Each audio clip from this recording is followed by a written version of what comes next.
വളരെ കാലം മുൻപ് ദൂരെ ഒരിടത്ത് വൃദ്ധനായ പിതാവും അയാളുടെ മകളും താമസിച്ചിരുന്നു. ഭാര്യ മരിച്ചുപോയ അയാൾ അധികം താമസിയാതെ പുനർവിവാഹം കഴിച്ചു.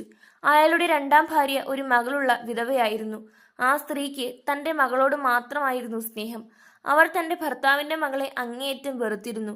രാവും പകലുമില്ലാതെ ആ സ്ത്രീ അവളെ കൊണ്ട് കഠിനമായ ജോലി എടുപ്പിച്ചു. അവളെ ഒഴിവാക്കാനായിരുന്നു രണ്ടാനമ്മയുടെ പിന്നീടുള്ള ശ്രമങ്ങൾ.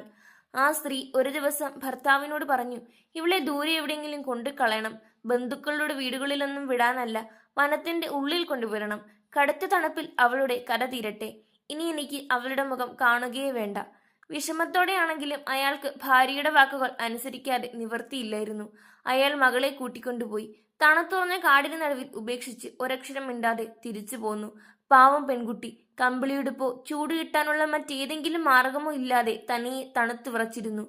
ഈ സമയത്ത് ഫാദർ മൊറോസ്കോ ആ വഴി വന്നു. അദ്ദേഹമാണ് എല്ലായിടത്തും മഞ്ഞ് വിതയ്ക്കുന്നത്. അതുകൊണ്ട് ഫാദർ മഞ്ഞ് എന്നും ആളുകൾ അദ്ദേഹത്തെ വിളിക്കാറുണ്ട്. കാട്ടിൽ തണുത്തു വിറച്ച് തനിയെ ഒരു പെൺകുട്ടിയെ കണ്ട് ഫാദർ അത്ഭുതപ്പെട്ടു. എന്താ മോളെ, സുഖമാണോ എന്ന ഫാദറിന്റെ ചോദ്യത്തിന് തണുത്തു വിറച്ചിരിക്കുകയാണെങ്കിലും സുഖമാണ് എന്നാണ് അവൾ മറുപടി പറഞ്ഞത്. പെൺകുട്ടിയുടെ ധൈര്യവും ആത്മവിശ്വാസവും തിരിച്ചറിഞ്ഞ ഫാദർ അവൾക്ക് നല്ലൊരു കമ്പിളിക്കുപ്പായം കൊടുത്തിട്ട് അവിടം വിട്ടു. കുറെ കഴിഞ്ഞ് വീണ്ടും ഫാദർ മൊറോസ്കോ തിരികെ എത്തി. അവളുടെ സുഖവിവരം അന്വേഷിച്ചു. താങ്കൾ തന്ന കമ്പിളിക്കോട്ടിന് നന്ദി ഫാദർ. എനിക്ക് ആവശ്യത്തിന് ചൂട് ലഭിക്കുന്നുണ്ട്. അവൾ അദ്ദേഹത്തിന് നന്ദി പറഞ്ഞു. ഈ പ്രാവശ്യം അവൾക്കിരിക്കാൻ ഒരു വലിയ പെട്ടി കൊടുത്തിട്ടാണ് അദ്ദേഹം പോയത്. വീണ്ടും അവിടെ എത്തിയ അദ്ദേഹം അവളുടെ അവസ്ഥയെക്കുറിച്ച് തിരക്കി.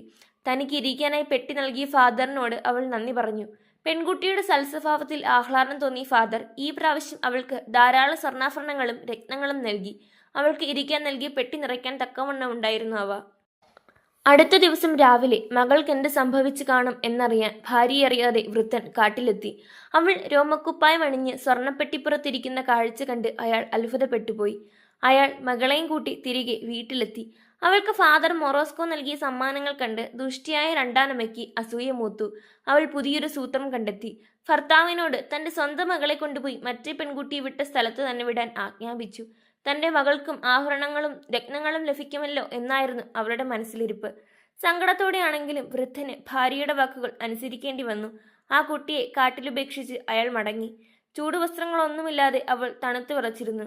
കുറെ നേരം കഴിഞ്ഞപ്പോൾ ഫാദർ മൊറോസ്കോ പ്രത്യക്ഷപ്പെട്ടു. നിനക്ക് സുഖമാണോ മോളെ എന്ന അദ്ദേഹത്തിന്റെ ചോദ്യം കേട്ടപ്പോൾ പെൺകുട്ടിക്ക് ദേഷ്യം വന്നു. എന്തൊരു മണ്ടൻ ചോദ്യം! നിങ്ങൾക്ക് കണ്ടുകൂടെ ഞാൻ തണുത്തു വിറച്ചിരിക്കുന്നത്? അവൾ പറഞ്ഞു. അടുത്ത ദിവസം രാവിലെ ഭാര്യ സ്വന്തം മകളെ കൂട്ടിക്കൊണ്ടുവരാൻ അയാളെ കാട്ടിലേക്ക് അയച്ചു.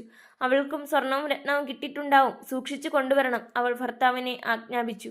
അയാൾ ഒന്നും മിണ്ടാതെ ഭാര്യ പറഞ്ഞത് അനുസരിച്ചു. കുറെ സമയം കഴിഞ്ഞ് മുൻവാതിൽ അനക്കം കേട്ടപ്പോൾ അവൾ മകളെ സ്വീകരിക്കാൻ ഓടിച്ചെന്നു. പക്ഷെ അവൾ പുറത്തെ കാഴ്ച കണ്ട് സ്തംഭിച്ചു പോയി. സ്വന്തം മകളുടെ മൃതദേഹം മഞ്ഞുവണ്ടിയിൽ കൊണ്ടുവരുന്നതാണ് അവർ കണ്ടത്. ഫാദർ മൊറോസ്കോയെ വിഡ്ഢി എന്ന് വിളിച്ച് പരിഹസിച്ച പെൺകുട്ടിയെ അദ്ദേഹം മഞ്ഞുപോലെ മരവിപ്പിച്ചു കളഞ്ഞിരുന്നു.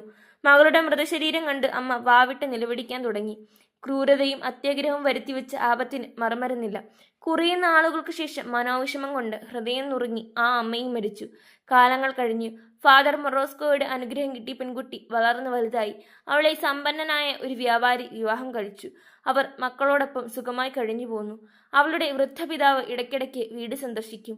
തന്റെ കൊച്ചുമക്കൾക്ക് അദ്ദേഹം ഫാദർ മൊറോസ്കോയുടെ കഥ പറഞ്ഞു കൊടുക്കും.